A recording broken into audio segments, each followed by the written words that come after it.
Ever since the discovery of oil, humanity has relentlessly pursued ways to harness it for energy, materials, and transportation. And humanity has become unbelievably more wealthy in the process. It's been a slow and laborious process, but over the last 150 years or so, the United States finally became energy independent. But over the last couple of years, all of that has started to change with new regulations, deglobalization, new wars, and new not so green policies. The tide has shifted. The United States government has declared war on energy. And as a result, it looks like oil prices are set to move much higher for the long term. If you don't know who I am, my name is Joe Brown and I run Heresy Financial University, where I teach active investors how to earn higher returns while reducing their risk. We do this by understanding and learning how markets actually work, how they function. Link is in the description below if you're interested in becoming a member. Back before the discovery of petroleum, people used whale oil instead. But in the 1800s, some people realized that petroleum was able to be used instead. They refined it into kerosene and sold it in place of whale oil. John D. Rockefeller is credited with making this industry across the United States, as his vision was to make kerosene cheap and affordable and available to all. Over the next 100 years, we saw oil infiltrate basically every area of life. One of the first byproducts was gasoline. Many people are not aware of this, but Henry Ford actually wanted to use farm alcohol as fuel for his mass market vehicles, but Rockefeller convinced Ford to use gasoline instead. Gasoline at the time was a wasted byproduct that of oil production that wasn't being used for anything. Rockefeller knew it could be used as fuel for an internal combustion engine, so he convinced Henry Ford, and together they were able to use that to make a cost-effective, cheap mass market vehicle for everybody. Obviously, transportation is just one of the many things that oil revolutionized. Modern medical devices, technology, electronics, plastics, which saved the turtles. That's right, without plastic, turtles would most likely be extinct today. Prior to the production of petroleum-based plastics, people would catch turtles and use their turtle shells for things that you needed a plasticky type material for. So the ability to make plastic as a byproduct of oil meant that we stopped over harvesting turtles and actually saved the turtles because of plastic. But even things that are not direct byproducts of oil would not exist today without it. Number one, everything that you use and touch on a daily basis was created on top of the energy produced by oil, just to keep the lights on and the factories running. Not only that, but every single thing you touch and use and eat on a daily basis was transported from where it was created to where you got it from, again, because of oil. Essentially today, without oil, we would all be living hand to mouth, subsistence level lifestyles. And as a side note, the people who say that they want a world without oil are the very people that would be the first to not survive in a hand to mouth subsistence level lifestyle. And finally, the use of fossil fuels is actually making our world a greener place.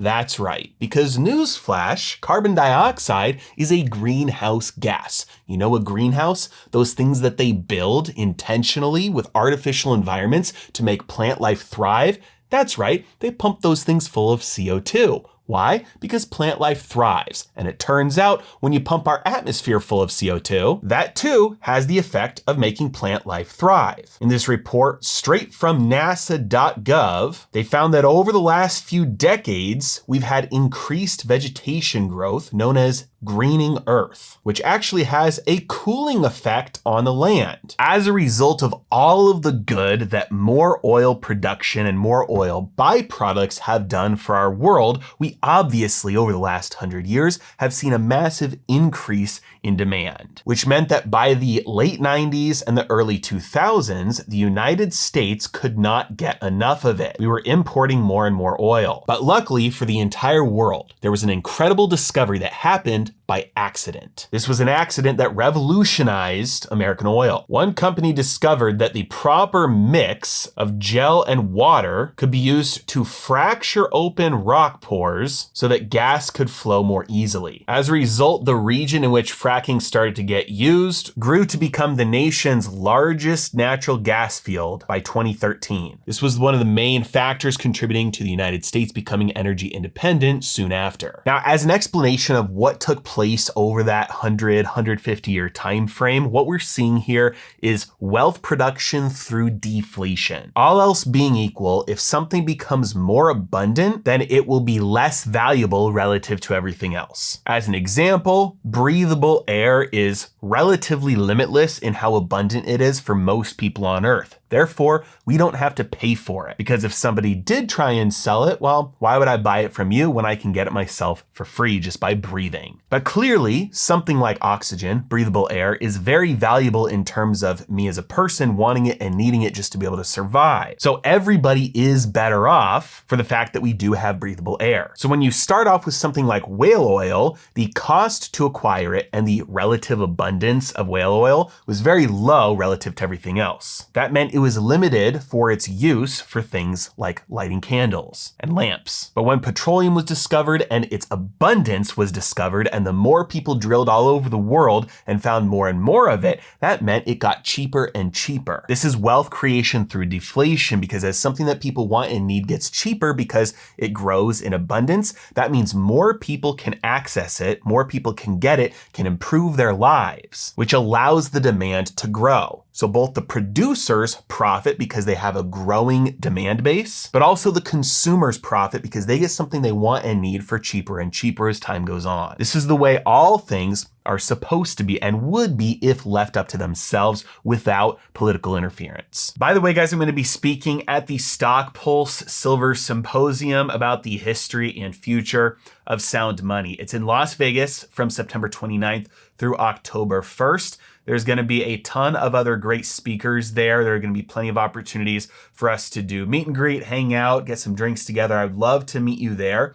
And everybody who shows up is going to get 1 ounce of silver as well, a 1 ounce silver coin. So I'd love to see you there. There's a discount link, 10% off in the description below. So sign up there, get that discount, and tickets are running out, so sign up soon. But at the beginning of 2020, this all started to change. Due to government enforced lockdowns that shut down the entire world from any transportation, the price of oil briefly went negative. There's a severe drop off in demand for oil, and as a result, many producers of oil had to shut down for good, never turning the lights back on again. And then a little over a year later, in 2021, the Biden administration shut down the Keystone Pipeline. This meant that Americans lost out on 830,000 barrels per day of oil coming from Alberta to Nebraska. Now, with less production around the world and less efficient modes of transporting the oil that does exist, you don't need an economics degree to figure out that's going to push the price of oil higher. And that's exactly what happened from the bottom in May of 2020 until it peaked in March of 2022. But that raises the question, why did oil actually peak there? Because you'd imagine it should have continued to go higher. Well, in order to combat the rising price of oil, which has the downstream effects of the prices of things like gasoline going up, transportation going up, shipping going up, airplane flights, and the prices of everything that has to get shipped and moved, the Biden administration decided to start draining the strategic petroleum reserves. After a brief increase in the stock of oil in the SPR, it was relatively flat until 2021. And towards the end of 2021 and into 2022, it took a nosedive as the strategic petroleum reserves started to get drained. It is now at the lowest level it's been since 1983. It is down 273 million barrels in just the last 2 years. But there's been a change. It looks like the drain is over. The chart on the bottom shows the weekly change in the number of barrels in the strategic reserves. And though you may not be able to see it on the top chart, oil has actually been added back into the reserves. 142,000 barrels of oil have been added in the last week, which is the highest increase since June of 2020. Now keep in mind, oil is not at a historically low point right now. Yes, the draining of the SPR did have the effect of pushing down prices somewhat. But in order to offset this, OPEC has been cutting their production. So every time we decide to drain more from the SPR, OPEC just decides to produce less, which means that now that it's been drained and we have to build it back up again, we're doing so at much higher prices than it was originally purchased at. This is going to be a major force that will drive the price of oil higher for many years to come. This is a long-term thing. This is not a short-term play. The draining happened very quickly, but the rebuilding will probably be much much slower. And this is just one of the many factors contributing to the long-term inflation cycle that I've spoken about that we started in 2021. This will last at least a decade and probably more. And I think the biggest slap in the face to American consumers, American citizens, as the government has declared war on energy like this, is that there's no free lunch. First of all, over a third of American households now have to pay higher energy bills and as a result cannot pay for their basic expenses. And don't get me wrong, this is a war. This is not hyperbole from me. President Biden himself declared that he will end fossil fuel, something that is responsible for the modern way of life and bringing literally billions of people out of poverty. And you think you're just gonna end that? And we're gonna magically have everything we want and need without the ability to produce it? This resulting scarcity is pushing politicians and lawmakers to do more of the thing that caused the mess in the first place. More regulation, as the Senate has just recently backed a measure barring oil sales to China from the SPR. But let's ask a question here that I'm sure most people have never even considered. Where did the reserves come from in the first place and who paid for them? All this oil was purchased by the US government, which can only get its money from two sources: taxes or borrowing. Now, obviously, taxes, you know you're paying for it because you get your paycheck, you see your pay stub, and you see how much money went to the US government. So part of that is directly paying for this. But every single American pays for it when the American government borrows to fund something as well. Because first of all, if they borrow and then just pay it off, they have to pay that off with taxes. But if they're in the situation they're in now, which is paying off old debt by borrowing new debt, that drives interest rates higher. And when the government's interest rates are higher, that means everybody's interest rates are higher. So when you go to buy a car with a car loan or buy a house with a mortgage or put your groceries on your credit card, those incredibly high interest rates right now are a direct result of the government overborrowing to fund idiotic policies like the SPR. And even if you never use debt, guess what?